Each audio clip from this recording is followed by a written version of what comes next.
शाम को जो थाली है वो हमने ले ली है और वही थाली ली है जिसमें सुबह हमने थाली ली थी, उसमें उसी में हमने ये सारी चीज़ें रखी हैं। तो शाम की थाली में हमने 3 इस तरह से भोग को निकाल लिया और 6 दीपक ले लिए हैं और ये हमने वो दूध ले लिया है, मतलब दूध भी ले सकते हैं आप, पंचामृत भी ले सकते हैं और माचिस वही होनी चाहिए जो आपने सुबह ली थी। फूल ले लिए हैं और वही जो भगवान को प्रिय है, ये जनेऊ कलावा ले लेंगे, बेलपत्र ले लेंगे और ये सारी सामग्री और पानी का लोटा ले लेंगे। तो चलिए किस तरह से शाम की पूजा करनी है वो मैं आपको बता रही हूँ। तो शाम की पूजा चलिए शुरू करते हैं। शाम की पूजा, शाम की विधि में चलिए मैं आपको बताती हूँ।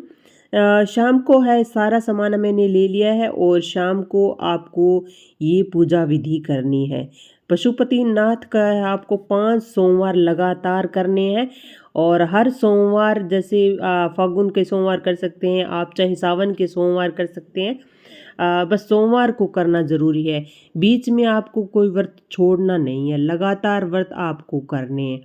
तो चलिए हमें सबसे पहले है शिवलिंग पर जल चढ़ा देंगे और जिससे है वो जल चढ़ाने के बाद अच्छी तरह से हम शिवलिंग को साफ़ कर लेंगे, जो भी चीज़ें फूल वगैरह हैं उन सभी को अच्छी तरह से हटा लेंगे और उसके बाद हम इसे पंचामृत से स्नान कराएंगे।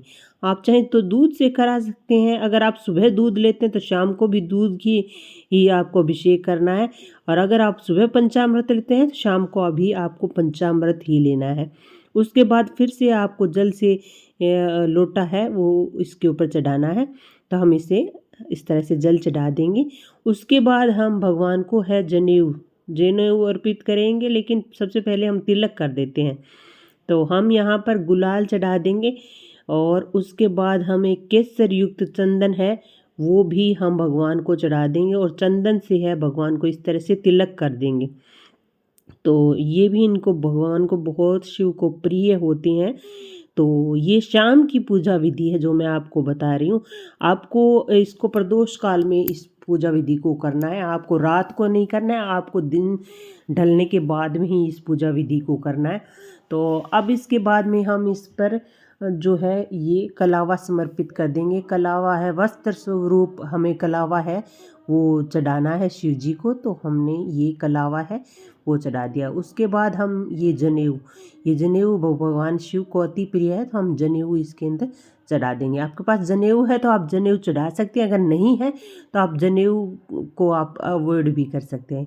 ये स्थान होता है गणेश जी का और ये स्थान होता है कार्तिकेय जी का। तो यहाँ पर भी हम आप रोली का तिलक कर सकते हैं और ये हस्तकमल है जो माता पार्वती का स्थान होता है, तो वहाँ पर भी हम तिलक ने हमने कर दिया है। इसके बाद में हम भगवान को है वो चावल समर्पित कर देंगे, अक्षत मतलब समर्पित कर देंगे। तो यहाँ पर अक्षत के साथ आप चाहें तो फूल अर्पित कर सकते हैं, तो मैंने यहाँ पर फूल है वो भी अर्पित कर देंगे। तो यहाँ पर मैंने इस तरह से फूल है वो लगा देने हैं, उसके ऊपर ही हम ये मैंने फूल लगा दिया है। तो और फूल लगाने के बाद इस तरह से हम 5 दीपक, यहाँ पर 6 दीपक करने हैं, तो वो दीपक के आपको इन फूलों के ऊपर ही रखने हैं, यहाँ पर इस तरह से कर देना है आपको और हम सारे दीपक है वो इस तरह से इसके ऊपर है रख देंगे। और घी के दीपक ही आपको करने हैं, ऐसा नहीं है कि आप तेल के दीपक कर दो, घी के दीपक ही होनी चाहिए। तो इस तरह से हम ये घी के दीपक है सारे 6 दीपक होते हैं, 5 दीपक होते हैं वो हमें जलाने हैं और छठा दीपक है वो हम सिर्फ रख देंगे, इसको जलाना नहीं है, इसको सिर्फ एक बार के लिए रखना है। उसका क्या करना है वो मैं आगे वीडियो में आपको बताऊंगी। तो हम जो माचिस है वो घर से ही लेकर आनी है आपको। माचिस जो सुबह हमने पूजा विधि में काम में ली थी वही माचिस आपको शाम को काम में लेनी है और अग्नि हमेशा घर की ही होती है, आपको मंदिर से नहीं लेना है। तो हमने ये 5 दीपक है वो कर लिए हैं और छठा दीपक हमने किया नहीं है और ये करना नहीं, आपको सिर्फ रखना है। उसका मैं बताऊंगी कि क्या करना है आपको। तो अभी हम इसके बाद में जो भोग है, आप चाहे कोई भी भोग है उसके 3 भाग कर लीजिए, चाहे हलवा हो चाहे गुड़ का चूरमा हो तो उसके 3 भाग कर लीजिए। 2 भाग हैं आपको भगवान शिव को अर्पित करने हैं इस तरह से, और तीसरा भाग है जो है वो ये देखिए, ये हम थाली में वापस रख लेंगे क्योंकि हम व्रत खोलेंगे तब इस भाग को हम सिर्फ आपको ही खाना है, किसी को नहीं देना। जो ये एक दीपक छठा दीपक था ये भी हम थाली के अंदर ही रख लेंगे।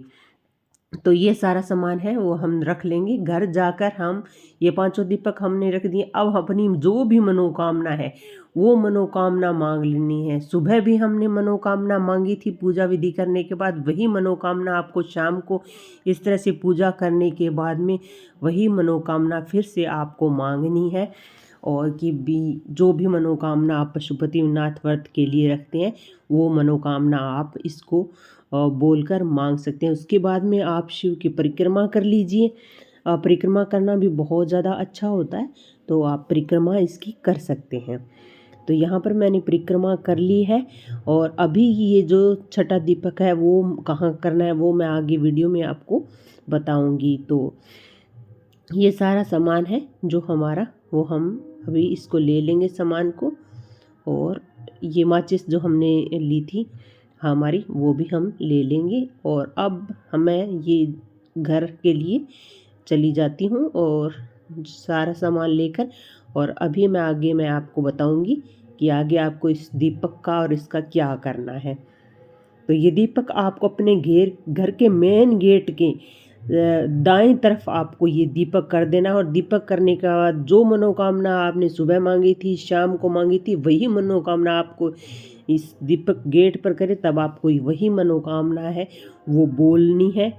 जो भी मनोकामना आपने रखी है वो मनोकामनाएं आप बोल सकते हो। तो इस तरह से अपने मन में अच्छी तरह से उस मनोकामना को बोल लीजिए। और ये जो प्रसाद है इसको हम ग्रहण करेंगे, इससे व्रत खोलेंगे। मैं इस जो भोग है ये इसको पहले खाएंगे और बाद में हम अपना भोजन कर सकते हैं। तो ये जो विधि है मैंने आपको बता दी है। और भोग में सबसे पहले ये जो तीसरा भोग है वो हम स्वीकार कर लेंगे। और इस तरह से हमारी शाम की पूजा विधि है वो संपन्न होती है। इस तरह से आप शाम की पूजा विधि बताएंगे। अब मैं आपको बताऊंगी, आपको लगातार ये 5 व्रत आपके सोमवार को पूरे हो जाएंगे, तब आपको इसका उद्यापन करना है। और वो किस तरह से होगा वो मैं नेक्स्ट वीडियो में बताऊंगी। तब तक के लिए